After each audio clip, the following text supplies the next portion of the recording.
Hey, what's up guys? So this is a review on the 2JZ GE to GTE adapter flange.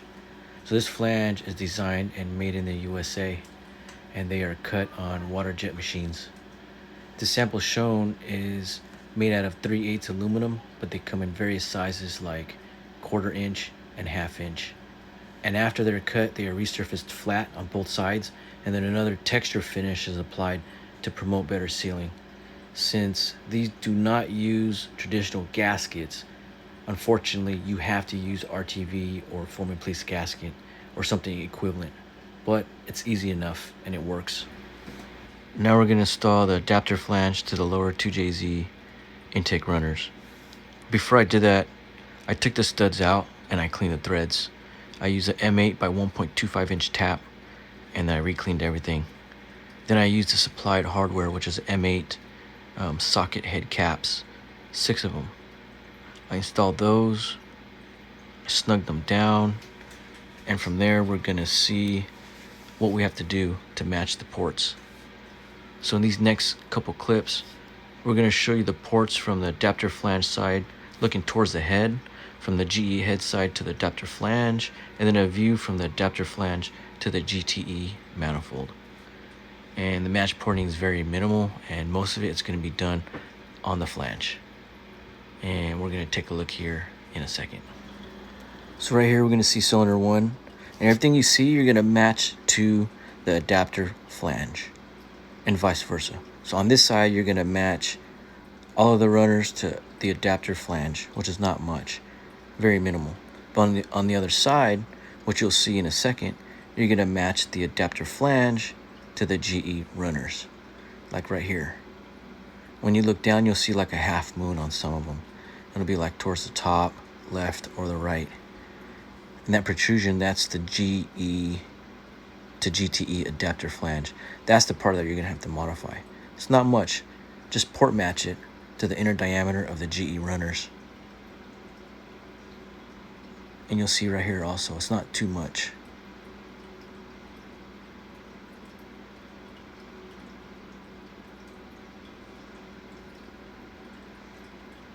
And there you go again. You're just gonna knock that down and you're gonna blend that in.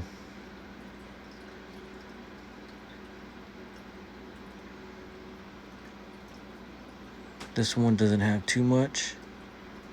Total time for this should take like 15 minutes. It's not too bad. And this is the last runner. Now here's a view of the GE GTE adapter plate, and it's bolted to the GTE upper intake manifold. And as you can see, the little protrusions on the bottom of the runner right here, or any of the runners. You're just gonna have to blend that in, port match it to the adapter plate, the adapter flange, and vice versa. So you're gonna also match the adapter flange to the inner diameter of the GTE manifold.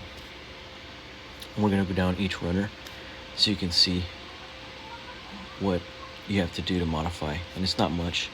Most of the modifications are done on the flange. So now you're asking, why would you do this, and why wouldn't someone just go aftermarket front-facing intake manifold? Well, you can go either way you want. It just depends on your taste, your preference, your budget. Some guys like the OEM Twin Turbo aesthetics, that classic GTE look with the GTE valve covers. Some people just want to get rid of their crossover pipe, reduce their piping, reduce heat soak, reduce clutter on a budget.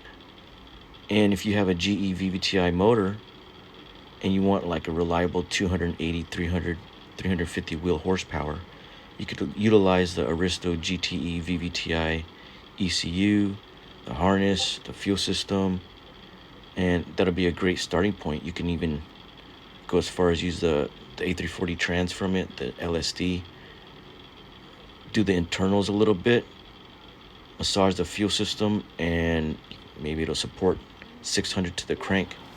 Now here's a visual reference of the GTE manifold installed on the mock-up motor. Looks pretty good. We'll do another video of the GTE valve covers installed so you can see that too.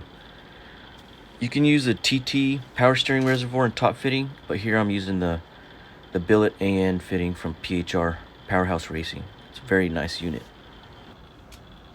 Now we're going to take a look at some measurements.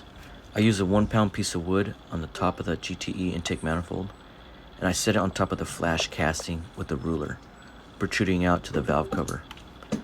We're going to use the lowest part of the valve cover as reference, so just look at this video and copy it to see where you stand. And as you can see, we're at 4 inches. Now this is an estimate. The next one, we're going to use the lower runner, and the base of the runner to the top of the manifold is at 7 inches.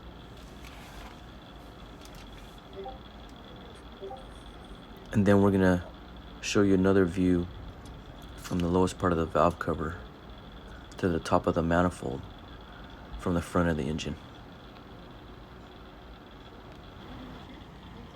Now I forget if this is an IS300 or a GS300 dipstick, but this is the OEM dipstick, and there's no provisions to mount it after the modification has been done.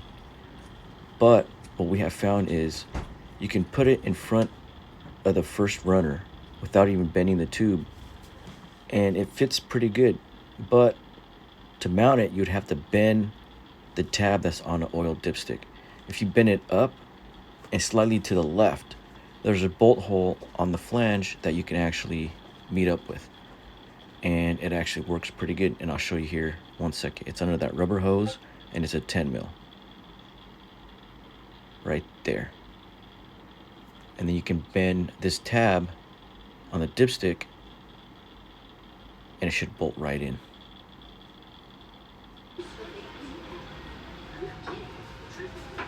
Oh shit, the ice cream man. I'll be right back.